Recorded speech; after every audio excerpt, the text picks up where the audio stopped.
kabarnya hari ini? Puji Tuhan, semuanya baik-baik ya. Bersyukur sekali kita dapat berkumpul bersama-sama pada hari ini. Benar Kak, walaupun hanya menonton dari rumah saja, tapi tidak mengurangi sukacita kita untuk mendengarkan cerita dan ibadah pada hari ini. Ya, benar banget Kak. Nah, adik-adik yang di rumah, tahu nggak kita hari ini memperingati hari apa? Ya, kita hari ini memperingati peristiwa Jumat Agung. Nah, tahu belum peristiwa Jumat Agung itu apa? Nah, kakak mau jelasin sedikit. Peristiwa Jumat Agung itu adalah peristiwa kita mengenang kematian Tuhan Yesus Kristus. Wah, kalau misalkan ingat-ingat ya Kak, jadi sedih juga karena Tuhan Yesus disiksa, dicambuk, bahkan dia disalibkan Kak. Iya, bahkan dia juga menyerahkan nyawanya untuk kita. Nah, adik-adik semuanya, kakak mau mengajak adik-adik semuanya yang di rumah untuk menonton film Tuhan Yesus. Nah, ayo kita lihat Kak videonya yang akan diputar. Ayo Kak.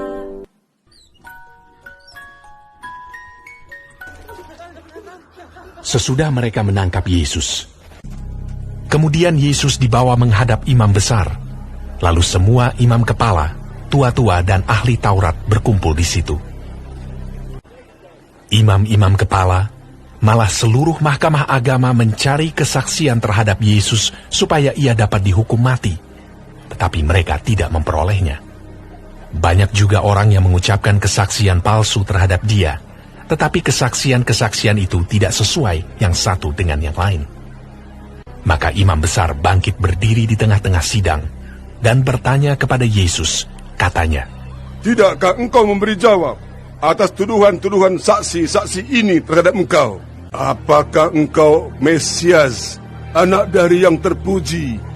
Jawab Yesus, "Akulah dia, dan kamu akan melihat anak manusia duduk di sebelah kanan yang maha kuasa, dan datang di tengah-tengah awan-awan di langit." Maka imam besar itu mengoyakkan pakaiannya dan berkata, "Untuk apa kita perlu saksi lagi? Kamu sudah mendengar hujatnya terhadap Allah. Bagaimana pendapat kamu?" Lalu dengan suara bulat mereka memutuskan bahwa dia harus dihukum mati. Pagi-pagi benar, mereka membelenggu Yesus, lalu membawanya dan menyerahkannya kepada Pilatus. Pilatus bertanya kepadanya, "Engkaukah Raja orang Yahudi?" Jawab Yesus, "Engkau sendiri mengatakannya." "Lihatlah betapa banyaknya tuduhan mereka terhadap engkau." Tetapi Yesus sama sekali tidak menjawab lagi, sehingga Pilatus merasa heran. Pilatus menjawab mereka dan bertanya, "Apakah kamu menghendaki supaya kubebaskan Raja orang Yahudi ini?" Maka mereka berteriak lagi, katanya, "Salibkanlah dia!" Lalu Pilatus berkata kepada mereka, "Tetapi kejahatan apakah yang telah dilakukannya?" Namun mereka makin keras berteriak. "Salibkanlah dia!" Dan pada waktu itu, adalah seorang yang bernama Barabas. Mereka telah melakukan pembunuhan dalam pemberontakan. Dan oleh karena Pilatus ingin memuaskan hati orang banyak itu, ia membebaskan Barabas bagi mereka. Tetapi Yesus disesahnya, lalu diserahkannya untuk disalibkan. Mereka mengenakan jubah ungu kepadanya, menganyam sebuah mahkota duri dan menaruhnya di atas kepalanya. Kemudian mereka mulai memberi hormat kepadanya. Katanya, "Salam, hai Raja orang Yahudi."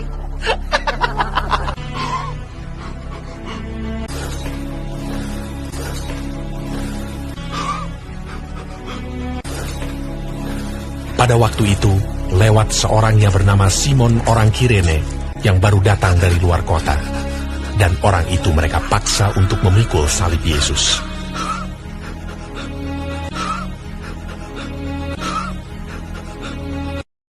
Mereka membawa Yesus ke tempat yang bernama Golgota, yang berarti tempat tengkorak.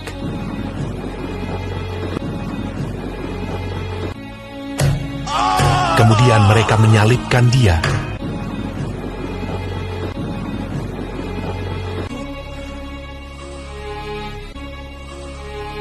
Hari jam 9 ketika ia disalibkan. Orang-orang yang lewat di sana menghujat dia. Dan sambil menggelengkan kepala, mereka berkata, Hai engkau yang mau merubuhkan bait suci dan mau membangunnya kembali dalam 3 hari, turunlah dari salib itu dan selamatkan dirimu. Demikian juga imam-imam kepala bersama-sama ahli Taurat mengolok-olokkan dia di antara mereka sendiri, dan mereka berkata, Orang lain ia selamatkan, tetapi dirinya sendiri tidak dapat ia selamatkan. Bersama dengan dia disalibkan 2 orang penyamun, seorang di sebelah kanannya dan seorang di sebelah kirinya. Bukankah engkau adalah Kristus? Selamatkanlah dirimu dan kami. Kita memang selayaknya dihukum, sebab kita menerima balasan yang setimpal dengan perbuatan kita. Tetapi orang ini tidak berbuat sesuatu yang salah. Yesus, ingatlah akan aku apabila engkau datang sebagai Raja. Kata Yesus kepadanya, Aku berkata kepadamu, sesungguhnya hari ini juga engkau akan ada bersama-sama dengan aku di dalam Firdaus. Pada jam 12, kegelapan meliputi seluruh daerah itu. Dan pada jam 3, berserulah Yesus,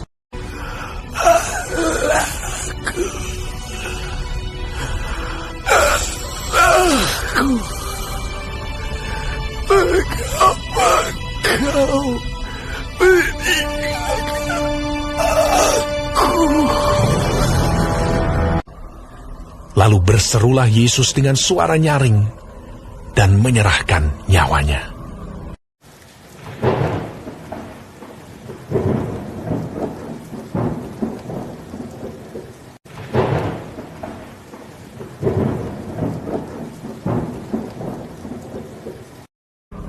Ketika itu, tabir bait suci terbelah 2 dari atas sampai ke bawah.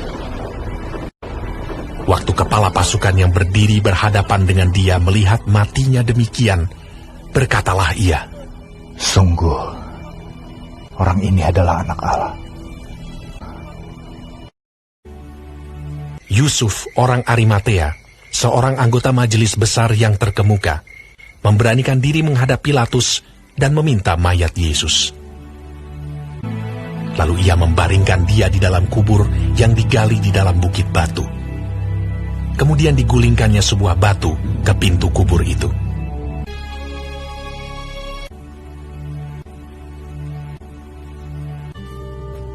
Wah, luar biasa sekali ya Kak, bagaimana Tuhan Yesus itu di kayu salib. Hanya dialah juru selamat kita di dunia, tak ada orang lain yang dapat menyelamatkan selain dia. Sepatutnya kita sebagai anak-anak Allah yang sudah ditebus, kita harus bersyukur dengan cara mengampuni sesama, mengasihi sesama, dan taat kepada Tuhan Yesus. Benar sekali Kak. Nah, adik-adik yang di rumah sudah menonton kan cerita tentang pengorbanan Tuhan Yesus Kristus. Nah, Kakak harapkan kita semuanya harus tetap bersyukur atas kasih Tuhan Yesus yang besar atas hidup kita. Nah, sampai di sini dulu ya perjumpaan kita. Tetap jaga kesehatan, jangan lupa cuci tangan, dan selamat memperingati Hari Jumat Agung.